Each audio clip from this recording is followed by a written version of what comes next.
Hello everyone, welcome to my YouTube channel. আশা করি সবাই ভালো আছেন। ভিডিওর শুরুতে আমি আমার পরিচয়টা দিই। আমি সুমি। আমি গত 9 বছর যাবৎ কোরিয়াতে আছি। বর্তমানে এখানকার ন্যাশনালিটি নিয়ে আমি এখানে ইন্টারপ্রিটার হিসেবে কাজ করছি। আসলে আমি মূলত আজকে কোরিয়ান ল্যাঙ্গুয়েজের বেসিক কিছু কনভারসেশন নিয়ে আজকের এই ভিডিওটি তৈরি করতে যাচ্ছি। যাদের কোরিয়ান ল্যাঙ্গুয়েজের প্রতি ইন্টারেস্ট রয়েছে, যারা কোরিয়াতে আসতে চাচ্ছেন সামনে, সেটা হোক টুরিস্টে, সেটা হোক জব ভিসা, ইপিএস এ, অথবা স্কলারশিপ নিয়ে উচ্চতর শিক্ষার জন্য আসতে চাচ্ছেন, তাদের উদ্দেশ্য করে মূলত আজকের আমার এই ভিডিওটি। কারণ আপনারা জানেন কোরিয়াতে কোরিয়ান ল্যাঙ্গুয়েজ ছাড়া আসলে চলা যায় না। তো কোরিয়ান ল্যাঙ্গুয়েজ যখন আপনি কিছুটা হলেও শিখে আসবেন, বেসিক কিছু কনভারসেশন অন্তত যদি শিখে আসতে পারেন, তাহলে আপনার কাছে এখানে এসে যখন টুকটাক কথা বলতে পারবেন, আপনার কাছে একটু কিছুটা ভালো লাগা কাজ করবে। তো আর কথা না বাড়িয়ে শুরু করা যাক আজকে আমার এই ভিডিও। মূলত আমরা যখন কারোর সাথে কনভারসেশন শুরু করতে যাই তখন কিভাবে শুরু করি? আমরা কারোর সাথে যখন দেখা হয় তখন সালাম দিই, তারপর হচ্ছে হাই হ্যালো করে বা ইংরেজিতে, অথবা কেমন আছেন জিজ্ঞেস করি, তাই না? তো কোরিয়াতে কিন্তু আপনার সালাম বলেন, হাই হ্যালো বলেন, অথবা কেমন আছেন বলেন, হ্যাঁ, এই তিনটা শব্দের অর্থ কিন্তু একটা ওয়ার্ড দিয়ে প্রকাশ পায়, সেটা হচ্ছে আন্যং হাসেয়। হ্যাঁ, আন্যং হাসেয় আপনাদের সুবিধার্থে আমি এখানে বাংলাতে লিখে দিয়েছি। আন্যং হাসেয় শব্দের অর্থ হচ্ছে আপনি সালাম বলতে পারেন, অথবা হাই হ্যালো, অথবা কেমন আছেন। হ্যাঁ, এই তিনটা শব্দই হচ্ছে সেম ওয়ার্ড দিয়ে প্রকাশ পাবে, আন্যং হাসেয়। তো এই আন্যং হাসেয়টা আসলে কিভাবে বলে? আন্যং হাসেয়টা হচ্ছে আপনার একটু যখন আপনি কারোর সাথে দেখা হবে, হ্যাঁ, তখন একটু মাথাটাকে এভাবে নিচের দিকে করে আন্যং হাসেয় এভাবে আপনি সালামটা দিবেন। হ্যাঁ, তো আর যদি দেখা যায় যে খুব বেশি আপনার সময় নেই, আপনি কারোর সাথে জাস্ট দেখা হয়েছে, আপনি পাশ কেটে চলে যাচ্ছেন, সেক্ষেত্রে আপনি আরেকটু হালকা ভাবে আন্যংহাসেও এভাবে মাথাটাকে হালকা করে নিচের দিকে করে আন্যংহাসেও এভাবে বলতে পারেন। তো আশা করি আপনারা বুঝতে পেরেছেন আন্যংহাসেও শব্দের অর্থ। এটা হচ্ছে প্রথম কনভারসেশন গেল। এরপরে আপনার কি কথা হতে পারে? এরপরে সে হয়তো আপনাকে আপনার নামটা জিজ্ঞেস করতে পারে, যার সাথে আপনি পরিচয় হতে যাচ্ছেন, বা আপনিও জিজ্ঞেস করতে পারেন তাকে আপনার নাম কি। তো সেটা কিভাবে জিজ্ঞেস করবেন? ইরুমি মোয়েও, এই ইরুম শব্দের অর্থ হচ্ছে নাম। হ্যাঁ, নাম। আর মোয়েও হচ্ছে কি। ইরুমি মোয়েও হচ্ছে আপনার নাম কি। হ্যাঁ, অবশ্য এই কথাটাকে আরেকটু অন্যভাবেও বলা যায়। সেক্ষেত্রে আপনি নর্মালি আসলে আমি এখানে আপনাদেরকে জেনারেলি যেটা সবচেয়ে বেশি ইউজ করে আমি সেটাই এখানে লিখে দিচ্ছি, কারণ সেটা এখানে ওরা সেম কথাকে আরেকটু অন্যভাবেও বলে। যখন খুব বেশি অনারোপিক ভাবে বলতে যায় সেক্ষেত্রে বলে সংহামি অথকিথে সিমনিকা। জেনারেলি যেটা বেশি ইউজ করে এখানে বা বেশি ইউজ করি সেটাই আপাতত আলোচনা করছি। সংক্ষেপে আমি আসলে আপনাদেরকে তুলে ধরার চেষ্টা করছি। তো ইরুমি মোয়েও হচ্ছে নাম কি, আপনার নাম কি। তো সেক্ষেত্রে আপনি বলতে পারেন জনুন সুমি ইমনিদা। এই জনুন হচ্ছে কি? হ্যাঁ, জনুন হচ্ছে আমি। এই জনুন আমি এখানে বাংলাতে লিখে দিয়েছি। জনুন হচ্ছে আমি, সুমি হচ্ছে এখানে আমার নাম। হ্যাঁ, এখানে সুমি হচ্ছে আমার নাম।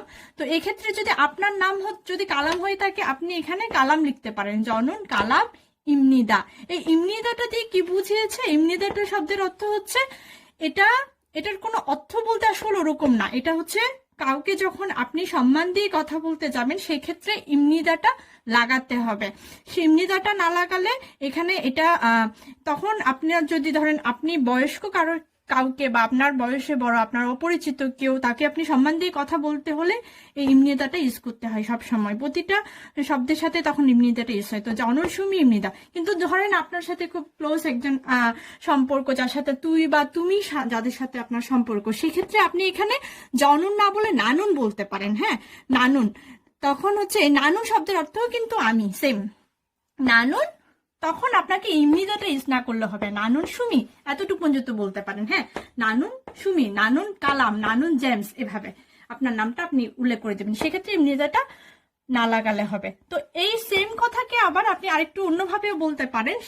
সেটাও আমি এখানে লিখে রেখেছি যে যে ইরুমুন সুমি ইমনিদা। হ্যাঁ, এইখানে যেটা কি, এই যেটা শব্দের অর্থ হচ্ছে আমার। ওখানে ছিল জনন হচ্ছে আমি, আর এখানে হচ্ছে যে শব্দের অর্থ হচ্ছে আমার। তো এখানে আমি পাশে দেখে নেও লিখেছি, একটু আগে বলেছিলাম না শব্দটাকে সবসময় কোরিয়ানরা তুমি বা তুই সাথে যাদের সাথে সম্পর্ক সেক্ষেত্রে ইউজ করে। তো এখানে নে হচ্ছে নে ইরুমুন। যদিও আপনি যদি বলেন সেক্ষেত্রে আপনার কাকে বলবেন, আপনার বয়সে ছোট বা আপনার সাথে সম্পর্কে তুমি বা তুইতে সম্পর্ক, তাকে আপনি বলবেন নে ইরুম। তখন সেক্ষেত্রে সুমিপঞ্জ তো বলে ইমনিদাটা আর উচ্চারণ করতে হবে না। হ্যাঁ, আর যদি অনারোপিক কেউ হয়ে থাকে যেই রুমন সুমি ইমনিদা এভাবে উচ্চারণ করবেন। আশা করি আপনারা বুঝতে পেরেছেন। আমি আপনাদের সুবিধার্থে এখানে প্রত্যেকটা শব্দের নিচে আমি আসলে বাংলাতে লিখে দিয়েছি। আচ্ছা, এরপরে কনভারসেশনে চলে যায়। এরপরে আপনারা কি কি বা আপনাকে প্রশ্ন করতে পারে, আপনি কি প্রশ্ন করতে পারেন। হ্যাঁ, নর্মালি আমরা কারোর সাথে যখন পরিচয় হয় বা দেখা হয় তাকে জিজ্ঞেস করতে পারি আপনি কোথা থেকে এসেছেন। তো এটা কিভাবে বলবে, কোথা থেকে এসেছেন। হ্যাঁ, ওদি এসো ওয়াসয়। এই ওদি মানে কি, এই ওদি শব্দের অর্থ হচ্ছে কোথায় বা কোথা। হ্যাঁ, এই এসো, এই এসোটাকে আপনারা আমি দেখেন এখানে এ এবং ছ আমি কিন্তু এভাবে লিখেছি। এখানে যদি আপনি যদি এভাবে উচ্চারণ করেন না ওদি এস, এভাবে হলে কিন্তু ওরা কিন্তু আপনার কথাটা ঠিক মতো বুঝতে পারবে না, কারণ কোরিয়ানরা কিন্তু এই এসওটাকে একটু টেনে বলে। তো এখানে আমি বাংলাতে আসলে এভাবে তো আর শুদ্ধভাবে লেখা যায় না, যার কারণে আমি আপনাদেরকে জাস্ট প্রনাউন্সিয়েশনটা দেখিয়ে দিচ্ছি। ওদি এসো একটু টান দিয়ে বলবেন, তো তখন হচ্ছে কি আপনার সঠিক প্রনাউন্সিয়েশনটা হবে। তো ওদি এসো হচ্ছে কোথা থেকে, ওয়াসয় হচ্ছে আসছেন, মানে কোথা থেকে এসেছেন। হ্যাঁ, তো কোথা থেকে এসেছেন যখন আপনাকে জিজ্ঞেস করবে আপনি কি বলবেন, আমি বাংলাদেশ থেকে এসেছি, তাই না। তো বাংলাদেশ একটু আগে আমরা শিখেছি জনুন, জনুন মানে হচ্ছে আমি, বাংলাদেশ। তো বাংলাদেশকে আসলে ওরা কিন্তু কোরিয়ানরা বাংলাদেশ বলে উচ্চারণ করে না, ওরা উচ্চারণ করে বাংলা দেশি বলে। হ্যাঁ, দেশি। তো আপনাকেও আসলে যেহেতু কোরিয়াতে থাকবেন আপনাকে কোরিয়ান স্টাইলে ওদের স্টাইলে আপনাকে প্রনাউন্সিয়েশনটা করতে হবে। হ্যাঁ, তাহলে জনুন বাংলাদেশি এসো ওয়াসয়, আমি বাংলাদেশ থেকে এসেছি। হ্যাঁ, আমি বাংলাদেশ থেকে এসেছি। বাংলাদেশ মানে ওয়াসয় শব্দের অর্থ হচ্ছে আসছি।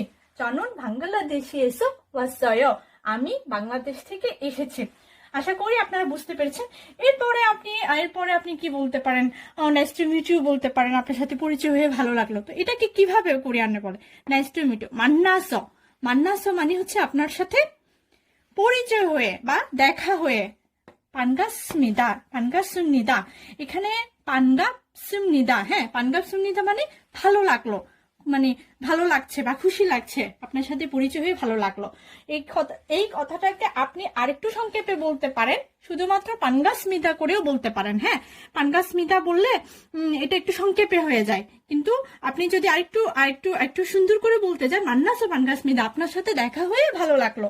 তো এখন সে যদি আপনাকে বলে আপনার সাথে দেখা হয়ে ভালো লাগলো 만나서 반갑습니다, তখন আপনি কি বলবেন, আপনারও নিশ্চয়ই ভালো লেগেছে তার সাথে পরিচয় হয়ে বা দেখা হয়ে। সেক্ষেত্রে আপনি বলবেন যদ মান্নাস। একটু আগে আমরা শিখেছি এখানে যদ, এই যদ শব্দের অর্থ হচ্ছে আমারও, মানে আমারও ভালো লেগেছে বা আমিও, সেম দুইটা অর্থে প্রকাশ পায়, আমারও। হ্যাঁ, তাহলে যদ মান্নাস 반갑습니다, আমারও পরিচয় হয়ে ভালো লেগেছে।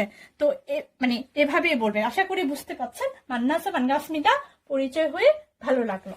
তো আপনিও বলবেন যদ 만나서 반갑습니다, আমারও ভালো লেগেছে আপনার সাথে পরিচয় হয়ে। তো আপনি যদি এরপরে যদি আর কনভারসেশনটাকে মানে দীর্ঘায়িত করতে না চান, সেক্ষেত্রে এতটুকুর মধ্যে যদি শেষ করে দিতে চান, তাও আপনি কি বলতে পারেন, আপনি ধন্যবাদ দিয়ে শেষ করে দিতে পারেন। তো সেক্ষেত্রে ধন্যবাদটা কিভাবে বলে কোরিয়ানরা, ধন্যবাদ হচ্ছে 감사합니다। হ্যাঁ, 감사합니다 আমি এখানে লিখে দিয়েছি। 감사합니다টা বেশি ইউজ করে, আরো একটা শব্দ ইউজ করে বেশি, সেটা হচ্ছে 고맙습니다। হ্যাঁ, 고맙습니다 থেকে 감사합니다টা বেশি ইউজ হয়।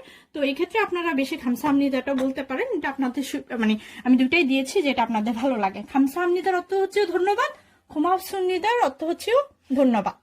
তো আপনি তাকে ধন্যবাদ দিয়ে শেষ করে দিতে পারেন। আচ্ছা, ধন্যবাদের পরে যদি আপনি আর ওনার সাথে যে তার কথা কনভারসেশন যেহেতু আর মানে কন্টিনিউ করতে চাচ্ছেন, আপনি চলে যাবেন, হ্যাঁ, বিদায় নিয়ে নেবেন। তো বিদায় শব্দটাকে আপনি কোরিয়ান ভাষায় কিভাবে বলবেন, এখানে একটু আসলে কঠিন আছে। আমি আপনাদেরকে এখানে বিদায়টা আসলে দুইটা সেন্টেন্স রয়েছে বিদায় শব্দটির দুইটা।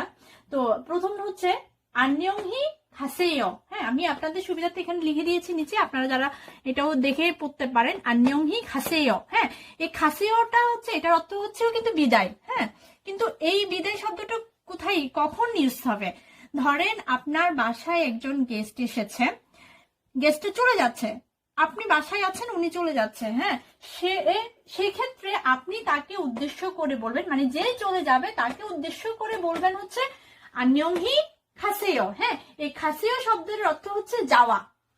আর গেস্ট আপনাকে কি বলবে, গেস্টও বিদায় নিচ্ছে, তাই না? তো সেই ক্ষেত্রে এখন বিদায় হচ্ছে 안녕히 계세요। 안녕히 계세요। 계세요 মানে হচ্ছে থাকা। হ্যাঁ, তো আমার এই ভিডিওটি আপনারা হয়তোবা প্রথমবার দেখলে, যারা প্রথম কোরিয়ান ভাষা শিখতে যাচ্ছেন তাদের কাছে হয়তোবা একটু কঠিনও লাগতে পারে, কিন্তু আপনারা যখন বারবার এটা প্র্যাকটিস করবেন আশা করি তেমন এটা কঠিন লাগবে না, তখন ইজি হয়ে যাবে। তো আজকে এ পর্যন্ত। আশা করি আমার এই ভিডিওটি আপনারা কিছুটা শিখতে পেরেছেন। আর আমার এই ভিডিওটি যদি আপনাদের ভালো লেগে থাকে আমার চ্যানেলটি সাবস্ক্রাইব করতে ভুলবেন না। পরবর্তী নেক্সট আপনি কোরিয়ান ভাষাতে কি শিখতে চাচ্ছেন আমাকে যদি আপনি কমেন্ট করে জানান, আমি সেই অনুযায়ী পরবর্তী ভিডিওটি তৈরি করব। তো কোরিয়ানরা সবসময় 감사합니다 বা 고맙습니다, হ্যাঁ, এই শব্দটা যখন ধন্যবাদ যখন কাউকে প্রকাশ করে সবসময় মাথা নিচু করে এভাবে প্রকাশ করে। হ্যাঁ, তো 감사합니다। সবাই ভালো থাকবেন, সুস্থ থাকবেন। Bye bye.